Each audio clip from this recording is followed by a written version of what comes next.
campagne de dépistage qui a été menée sous l'égide de deux sociétés savantes, à savoir l'Association tunisienne de chirurgie thoracique cardiovasculaire et l'Association tunisienne de recherche et d'études sur l'athérosclérose latérale, entre 2014 et 2016, ont trouvé que la prévalence d'artériopathie chez les malades asymptomatiques en Tunisie et ayant un ou plusieurs facteurs de risque cardiovasculaire atteint les 18,6%. Ce sont des malades asymptomatiques. Cette prévalence est presque la même retrouvée de par le monde, puisqu'elle varie dans le monde de 1,2 à 21%, que l'évolution ultime de cette artériopathie est bien sûr l'apparition de troubles trophiques. Ces troubles trophiques qui nécessitent la plupart du temps une amputation et engendrant des handicaps socio-économiques. Cette pathologie est régie par des facteurs de risque qui seraient à l'origine de l'apparition de la maladie. Ces facteurs de risque, comme vous connaissez, se divisent en facteurs de risque non modifiables qui sont l'hérédité, l'âge et le sexe. Des facteurs de risque modifiables sur lesquels on peut agir, c'est le tabagisme, l'alcool, le régime alimentaire, l'obésité et la sédentarité. Des facteurs de risque appelés biochimiques ou biophysiques, c'est le diabète, l'hypertension artérielle, la dyslipidémie et le syndrome métabolique. Et de nouveaux témoins tels que l'hyperhémocystéinémie, l'augmentation de la fibrigénémie et l'augmentation d'un marqueur de l'inflammation qui est l'augmentation de la CRP. Ces facteurs de risque, ils vont aider, si on peut parler d'aide, à l'apparition d'une étiologie qui est la plus fréquente des artériopathies, dans 90% des cas, qui est l'athérosclérose.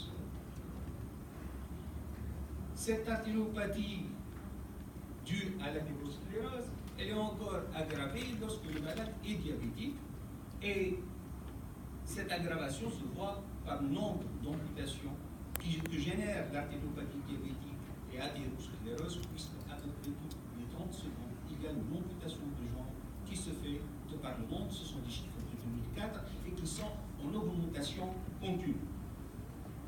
Cette artériopathie, elle est aussi grave et dangereuse par les dépenses qu'elle engendre, des dépenses de santé colossales et une augmentation du nombre de séjours hospitaliers. On nous a enseigné en anatomie et pathologie que l'athérosclérose commence au niveau de l'endothélium vasculaire. L'endothélium vasculaire qui intervient dans la régulation du tonus vasculaire, de la réaction inflammatoire, de l'adhérence des cellules, de la perméabilité vasculaire, du remodelage du média vasculaire et de l'agrégation plaquettaire en sécrétant et en libérant des facteurs endothéliaux. Une fois ce primo movens s'est fait au niveau de l'endothélium, c'est la formation de la plaque d'athérome qui va évoluer sur ces différents stades et qui peut augmenter de volume pour réduire la lumière vasculaire ou bien se compliquer en elle-même par des hémorragies intra-plaques ou bien par l'ulcération de la plaque, donnant des accidents emboliques à distance ou des accidents thrombotiques locaux. Ce qui pourrait expliquer la physiopathologie de la maladie, puisque cette réduction du calibre de la lumière, elle va s'associer, heureusement, mais pas d'une façon fixe et continue, par un développement compensateur d'une circulation collatérale. Et que les répercussions sur l'état hémodynamique vont être fonction du degré de la sténose, du siège de la sténose, proximale ou distale, et du développement de la circulation collatérale pour arriver à 3 tableaux cliniques ou physiopathologiques qui vont gérer cette diminution du débit sanguin. La première, c'est lorsque le débit sanguin est conservé au repos et à l'effort. Et vous comprenez très bien que c'est dû à un développement assez suffisante de la circulation collatérale, le malade va être asymptomatique. Deuxième cas de figure, c'est lorsque le débit est diminué. Ce débit, il est diminué, premièrement à l'effort, et lorsqu'il est diminué à l'effort, c'est qu'au moment de l'effort, la cellule musculaire va souffrir d'une hypoxie et elle va se déclarer sur le plan clinique de douleur au niveau du membre, ce sont les claudications. La troisième phase, lorsqu'à un stade plus avancé, ce débit, il est diminué au repos. Il va donner une hypoxie cellulaire, voire même une anoxie, et c'est l'issue fatale, c'est la nécrose de la cellule musculaire, c'est la gangrène, et ces stades peuvent évoluer par aggravation ou par amélioration, sauf lorsqu'il y a une installation d'une nécrose, ce n'est pas régressif. Comment faire notre démarche diagnostique? Ça va se baser sur l'examen clinique et sur l'interrogatoire. C'est en recherchant des claudications intermittentes, de localisation, le périmètre de marche après lequel apparaît cette douleur, le temps de récupération nécessaire pour disparaître, la différencier des autres douleurs qui peuvent s'observer au niveau d'un membre inférieur, celles d'origine neurologique ou articulaire, rechercher le dysfonctionnement érectile. Le dysfonction érectile est un marqueur d'événements cardiovasculaires. Rechercher la notion de douleur du décubitus et l'ancienneté d'un trouble trophique lorsqu'il existe. Les douleurs du décubitus, sur le plan hémodynamique, ce sont des douleurs qui surviennent la deuxième moitié de la nuit et qui réveillent le malade de son sommeil parce qu'au cours du sommeil, il y a une diminution du débit cardiaque sur des lésions sténosantes. Donc, il va y avoir une diminution de dédication qui va faire réveiller le malade et il va se mettre dans une position ontalgique qui est la position de jambes pendantes en dehors du lit pour augmenter la circulation artérielle sous l'effet de la pesanteur. Mais en se mettant dans cette position ontalgique, il va gêner le retour veineux. Donc, il va gêner le retour veineux et cette gêne de retour veineux, elle va engendrer un œdème qui va diminuer encore plus la circulation, la microcirculation, et c'est un cercle vicieux qui va s'associer. Bien sûr, ce n'est pas une douleur unique ou isolée, c'est une douleur qui s'associe avec une froideur, une cyanose ou une érythrocyanose du membre.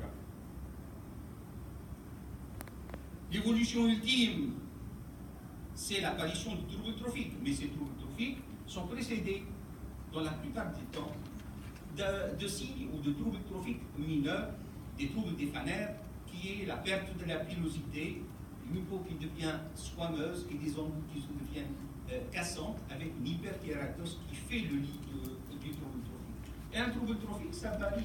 Ça varie chez un diabétique d'un interligo jusqu'à l'apparition de la gangrène sèche ou infectée. Après cette étude fonctionnelle et symptomatique, c'est la classification qui est utilisée depuis 1954, celle de Lurich et Fontaine, qu'on utilise tous. C'est le stade 1 asymptomatique, le stade 2, c'est le stade de claudication avec le 2A et le 2B selon le périmètre de marche, le stade 3, la douleur du décubitus, et le stade 4 de trouble trophique. Mais cette classification, elle suggère à tort que la maladie passe par les différents stades, alors qu'on voit réellement qu'il y a des passages d'un stade asymptomatique directement à un stade de trouble trophique.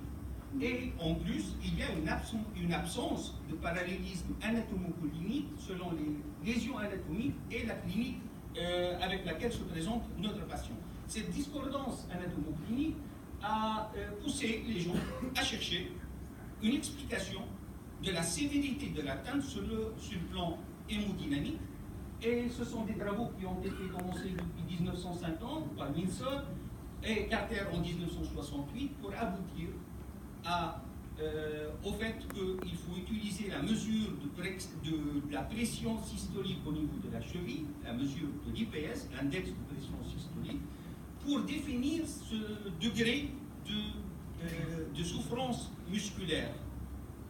Et depuis 2012, cette mesure de l'index de pression systolique est obligatoire pour poser le diagnostic de l'artériopathie oblitéron des membres inférieurs, mais aussi pour la stratification du risque cardiovasculaire. Donc, on a vu l'interrogatoire et les signes fonctionnels à rechercher, la classification de Lurich-Fontaine.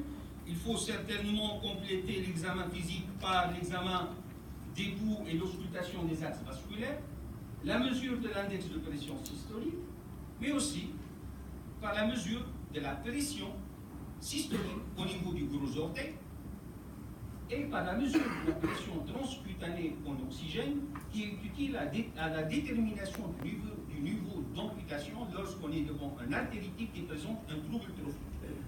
La valeur normale de l'IPS, elle varie entre 0,9 et 1,3. Et lorsqu'on a un IPS inférieur à 0,9, même chez un patient qui est assez court, ceci cadre avec le diagnostic d'une artériopathie oblitéron des membres inférieurs. Le problème, lorsque l'IPS est supérieur à 1,3, là, c'est synonyme d'une médiacalcose, par rigidité des artères au niveau de la cheville, et donc on est devant une médiacalcose. Cette médiacalcose nous pousse à explorer davantage, et on va voir ultérieurement comment. Après cette étude hémodynamique, on a l'utilisation de la classification de Lurich-Fontaine d'une part, et la nouvelle classification de Rutherford qui utilise les critères hémodynamiques de la mesure de l'IPS et de la mesure de la pression systolique au niveau du gros orteil pour déterminer les malades asymptomatiques, les malades en ischémie d'effort ou claudicant et les malades en ischémie critique ou en ischémie permanente. Quelle est la valeur prédictive de l'exploration de la microsurpiration? En fait, c'est une valeur de cicatrisation, puisque lorsque la pression systolique au niveau du gros orteil, donc lorsqu'il y a une médiacalcose, est inférieure à 30 mm de mercure, on est devant une ischémie critique, il faut intervenir en urgence pour sauver le membre. Et la mesure de la pression transcutanée en oxygène, lorsqu'elle est inférieure à 30, c'est une ischémie critique, avec des possibilités de cicatrisation assez importantes. Et lorsqu'il est inférieur à 10 mm de mercure, là, les possibilités de cicatrisation sont presque absentes, voire impossibles. Donc, l'appareil pour mesurer la pression systolique du gros orteil, c'est le cysto. Mais malheureusement, on n'est pas en train de l'utiliser en Tunisie. Il y a un seul centre qui l'utilise, à ma connaissance, c'est l'hôpital militaire. Et la TCPO2, qui est absente en Tunisie, qui nous guide vers les possibilités de cicatrisation et qu'on doit l'utiliser pour savoir indiquer des gestes de revascularisation, parce qu'il est presque illusoire de proposer des malades à des interventions longues de revascularisation sur un territoire qui ne peut pas cicatriser. Donc, on va aller juste directement dans ces cas pour les amputations. Je vous ai annoncé le fait que l'index de pression systolique ainsi que la mesure de la pression systolique au niveau du gros orteil entrent dans les recommandations du diagnostic de l'artériopathie oblitéron des membres inférieurs. Cette artériopathie oblitéron des membres inférieurs a une topographie qui varie selon les facteurs de risque qui les induisent. On voit que pour les malades âgés, très âgés, c'est essentiellement une atteinte distale au niveau des axes de jambes. Pour le sexe masculin, la répartition de la topographie elle est similaire, que ce soit en suscrural ou en sous-gonal. Pour les diabétiques, l'atteinte elle est plutôt au niveau des axes de jambes. Pour les hypertendus, l'atteinte elle est uniforme, que ce soit au niveau iliaque, aortique ou au niveau fémoropoplité et infragonal. En cas d'ischémie critique, c'est essentiellement plus que 50% des cas sont secondaires à des lésions des axes de jambes et que par hasard, il y a des artères qui sont plus touchées, surtout chez les diabétiques pour l'artère hypogastrique et l'artère fémorale profonde, et que des artères qui sont épargnées ce sont les artères, l'artère péronnière, les perforantes, les artères plantaires et pédiales.